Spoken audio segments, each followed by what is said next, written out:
જામનગરના બેડે વિસ્તારમાં કરોડોની કિંમતની સરકારી જમીન પર થયેલા ગેરકાયદેસર દબાણ દૂર કરવામાં આવ્યા.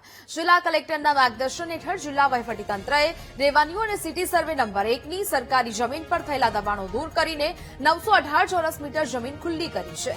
જિલ્લા વહીવટીતંત્રએ 4 જેસીબીની મદદથી 16 કરોડ 50 લાખની જમીન પરથી દબાણ દૂર કર્યા છે. વહીવટીતંત્રએ સ્વેચ્છાએ દબાણ દૂર કરવા માટે નોટિસ પાઠવી હતી. આમ છતાં દબાણ દૂર ન થતા જિલ્લા વહીવટીતંત્રએ આજે દબાણ દૂર કર્યા છે.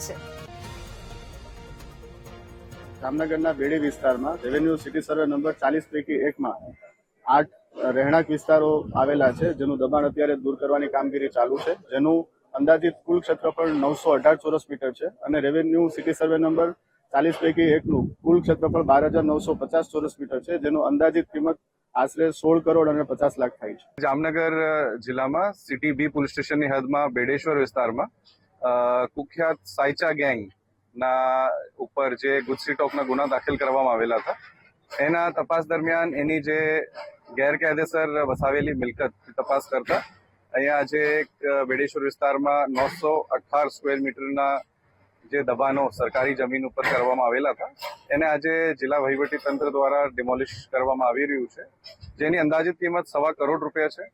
અને એ ગેંગના જે ભૂતકાળમાં જે વસાવેલી મિલકતો ઉપર જો ડેમોલિશન કરવામાં આવેલું છે, એની ટોટલ કિંમત અંદાજિત ₹17 કરોડ છે.